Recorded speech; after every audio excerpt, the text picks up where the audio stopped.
네, 시황역이네, 시황역. 시황역에서는 안녕하세요. 미녀 또 두 분이 오셔가지고 긴장하면서 옆으로 좀 올려야 되는데. 어우, 주영 씨, 네. 헬로. 소개를 또 할까요? 하시든지 마시든지. 저는 주식으로 영앤리치 꿈꾸는 네. 김주영입니다. 네. 이재선 의원님. 아, 네. 오랜만이에요. 아니 퇴근길에 이렇게 예쁘게 하고 가셔도 되는 거예요? 아, 네. 아유, 아닙니다. 네? 더 이쁘신 분들 앞에 두고 제가. 저는 아니, 사실 제가 들어오면서 얘기를 저희 많이 했거든요. 예. 제가 한눈에 또 알아봤습니다. 어디에서? 지하철역에서, 시황역에서. 지하철에서. 네. 그렇군요. 네. 그러니까 집에 그 리서치를 열심히 하셨으면 집에 갈 때 머리도 좀 흐트러지고 이래야 되는데 네. 너무 깔끔하셔가지고. 아, 또 이제 이쁘신 분 옆에 있으면 아유. 제가 네. 조금이라도 약간 부족함을 보이면 좀 그러면 안 예, 되기 때문에 됐어요. 최대한 서로. 머리라도 세팅을. 서로 띄워주는 분위기로. 시황역이니까 시황 얘기를 좀 해야 되는데요. 아, 네, 그렇죠. 미국의 뭐 실리콘밸리 은행 그죠? 네. 그다음에 뭐 시그니처도 있었나? 다 잊어먹었고. 네, 이미 예, 그쵸. 은행 금융 불안은 이제 좀 잦아드는 건지. 네. 또 근데 상업용 부동산 얘기 또 나오더라고. 어떻게 되는 맞죠. 거예요? 예. 상업용 부동산은 뭐 하반기로 갈수록 이제 공실률에 대한 리스크는 조금 예. 커질 수가 있을 거는 같은데요. 일단 중요한 부분 중에 하나가 저는 금리라고 보고 있어요. 금리가 지금 레벨 그 이상 수준을 돌파를 할 거냐 하반기 네. 때라고 봤을 때 그건 좀 제한적일 가능성이 높기 때문에 상업용 부동산의 리스크도 저희가 예의주시는 해야겠지만요. 네. 시장이 이미 리스크로 인식을 하고 있는 거에 대해서는 저는 큰 리스크 확산, 그러니까 저희가 소위 말하는 시스템 리스크로 전이될 확산 가능성은 저는 낮다라고 생각이 들어서 오히려 이제 최근에 이제 은행 노이즈 때문에 저희가 주식시장이라든지 한 번쯤 이제 다들 약간 조금 위기 의식을 한번 가지게 됐잖아요. 그래서 이 같은 부분에 대해서는 오히려 리스크는 점점 더 옅어질 가능성이 시장에 있어서는 방향성을 그렇게 이제 좌지우지하지 않을 가능성이 높다라고 생각이 들고 있어요. 네. 뭐 실제로 실적 시즌을 보더라도요. 저희가 이제 은행들의 실적이 보통 이제 제일 빠르게 발표가 되잖아요. 미국이에요. 네. 네, 잘 근데 나오고요, 실적? 예. 네, 실적이 생각 외로 또 잘 나왔습니다. 네. 뭐 BOA라든지요, 내지는 JP모건 특히 대형 은행들은 이제 순이익이 서프라이즈를 다 일제히 기록을 했고요. 그 예금 부분에 있어서 또 시장 참가자들이 굉장히 고민이 컸었는데 네. 이제 저희가 뱅크런을 우려를 한다라고 봤을 때는 이제 예금을 이제 빠르게 이제 고객들이 빼 나가면서 뱅크런 리스크가 그쵸. 확산이 예. 되는 거잖아요. 근데 오히려 이제 대형 은행들의 그 예금 같은 경우를 보자면 이제 연초 대비해서 오히려 늘어났습니다. 그러니까 은행들의 재정 건전성에 대해서 시장 참여자들이 그렇게까지 크게 우려는 하고 있지만은 않은 상황이다라고 보시면 될 것 같고요. 네. 그렇기 때문에 저는 은행 리스크 같은 경우를 보자면은 한 템포 이제 조금 쉬어갈 가능성이 이제 시장에 반영될 가능성이 그렇게만 또 크지는 않다라고 보고 있어요. 근데 또 걱정이 있어요. 또 걱정. 주식은 이제 걱정의 네. 연속인데 걱정의 맞죠. 담벼락을 타고 올라가는 건데요. 네, 네. 우리가 뭐 도선생도 아닌데 담벼락을 이렇게 타는지 모르겠는데 네. 사실 부채 한도 협상이 있어요. 아, 맞죠. 이게 최근에, 이제 네. 원래 뭐 1월에 매듭을 지었어야 되는 건데 지금 네. 공화당과 민주당이 하면서 지금 벌써 4월이잖아요. 그죠? 네, 한 맞습니다. 6월까지 가면서 이게 뭔가 좀 뇌관이 될 수 있다는 우려도 있거든요. 걱정을 해야 돼요? 안 해도 돼요? 일단은 좀 예의주시해야 될 부분인 거는 맞는 것 같아요. 예. 일단 미국의 1년물 CDS 프리미엄이 최근에 좀 많이 빠르게 올라오고 있는 상황이거든요. 2008년도, 9년도 이후에 이제 최대폭까지 이제 지금 올라온 상황이라서 이게 어떤 것 때문에 올라왔냐라고 봤을 때 아까 말씀해 주셨던 그 부채 한도 이슈 리스크 때문에 이제 그 CDS 프리미엄이 조금씩 올라오고 있는 국면이다라고 보시면 될 것 같은데 그렇기 때문에 사실 이거는 이제 저희가 결론을 매듭 지을 수는 없잖아요. 왜냐하면 공화당과 민주당이 협의하에서 부채 한도 이슈를 통과를 시켜야 되기 때문에 저희가 단정지어서 결론을 지을 수는 없겠지만요.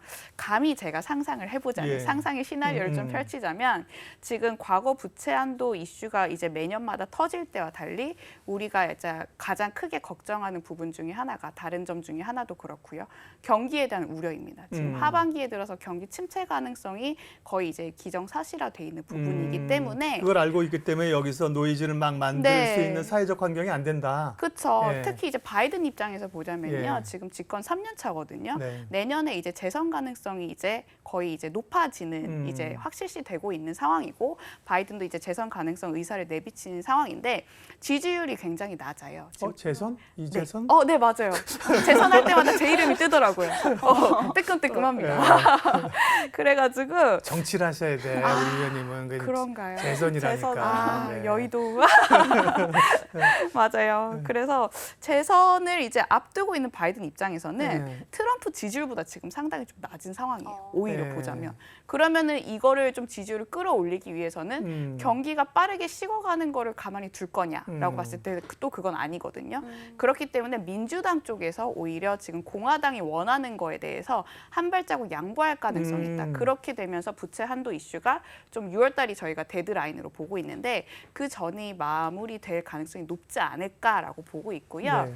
이게 증시해주는 시사점을 좀 고민을 해볼 필요가 있을 것 같은데 이제 공화당이 이제 요구하는 것 중에 하나가 세금에 대한 부분입니다. 이제 민주당 같은 경우를 보자면요. 민주당은 세금 많이 걷고 공화당은 맞아요. 좀 깎는 거잖아요. 네, 맞아요. 친기업적. 예. 맞아요. 특히 이제 빅테크 기업들에 있어서 음. 법인세율이라든지 내지는 자사주 매입에 대한 세율을 굉장히 이제 크게 좀 매기는 이제 민주당이 약간 그런 스탠스를 취하고 있거든요. 근데 그 부분에 대해서 아마 조금 유두리 있게 좀 조절할 가능성이 높지 않을까라고 생각이 들고 있고 네. 그렇게 된다라고 했을 때 저희가 이제 최근에 또 시장에서 고민 중에 하나가 어닝에 대한 부분인 거잖아요. 일단 경제 성장률이 둔화하기 때문에 어닝에 대한 우려가 사실 더 크게 이제 번지지 않을까 하반기 때 그렇게 보시는 분들이 많은데 이 세금에 대한 부분도 뭐 중장기적으로 이제 길게 봐야겠지만요 좀 부담을 덜어줄 수도 있을 것 같고요.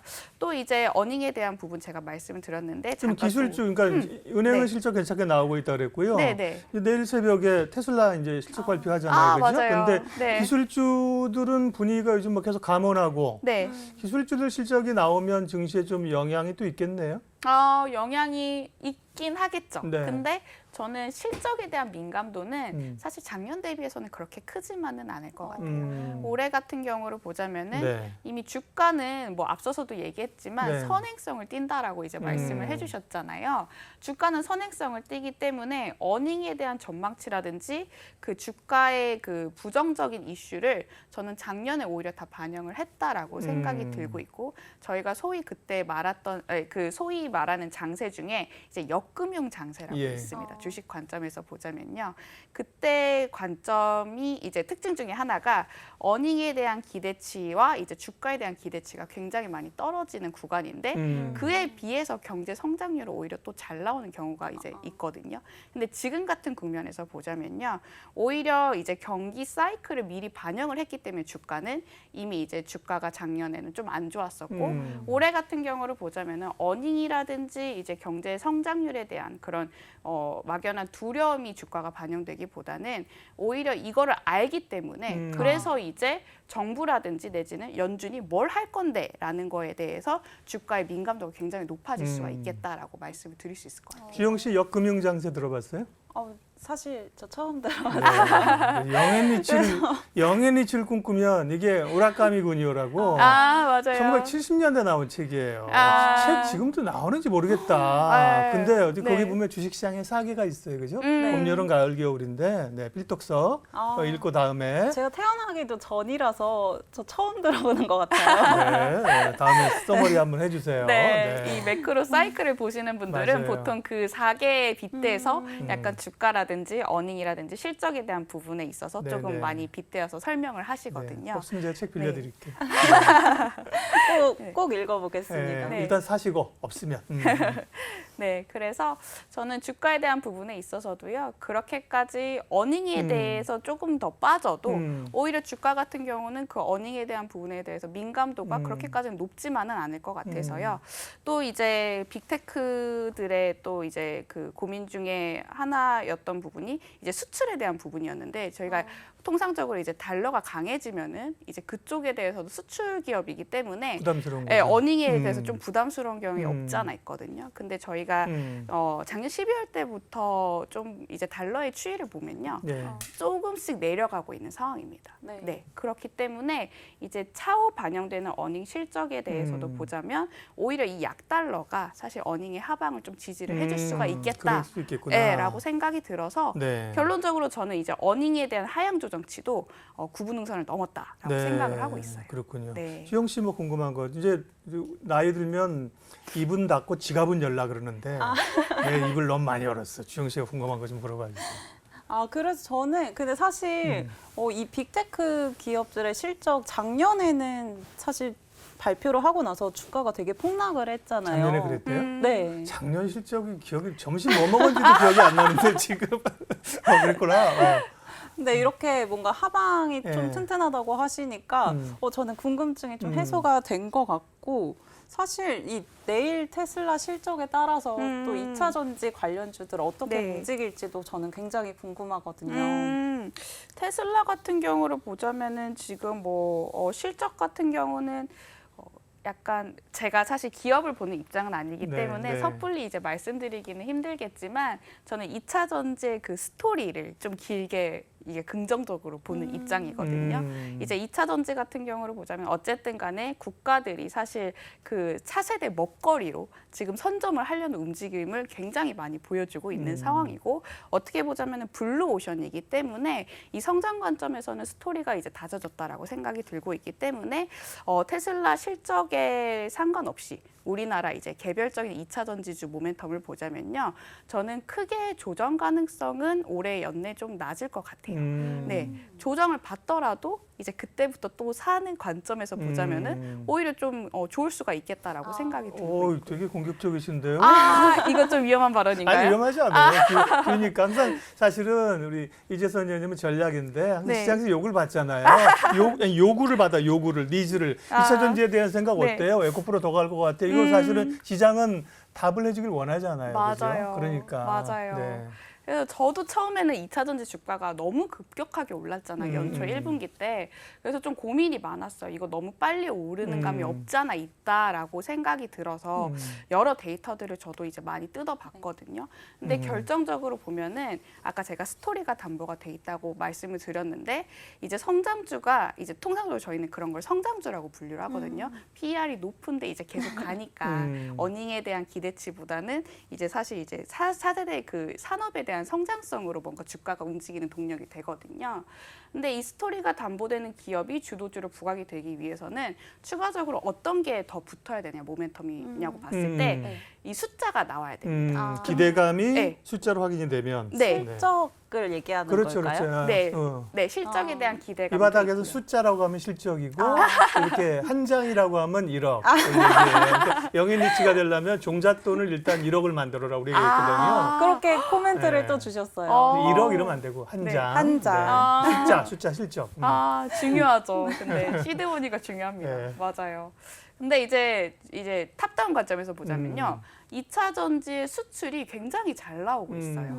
그게 약간 저는 긍정적으로 좀 보이더라고요. 실제로 보면은 저희가 3월달 수출 이제 단기적으로 이제 그 최근에 나온 것만 놓고도 보자면 자동차와 2차 전지만이 그 전년 동기 대비 맞아요. 기준 YOY 기준으로 저희가 보통 보는데 플러스를 나타냈습니다. 반도체, 화학 네. 이런 거 다 안 좋고 맞아요. 네, 자동차, 2차 전지. 맞습니다. 주력 품목 중에 이제 10대 품목을 이제 꼽는데 그 중에 이제 자동차 2차 전지만이 유일하게 성장성이 좀 나오고 있다.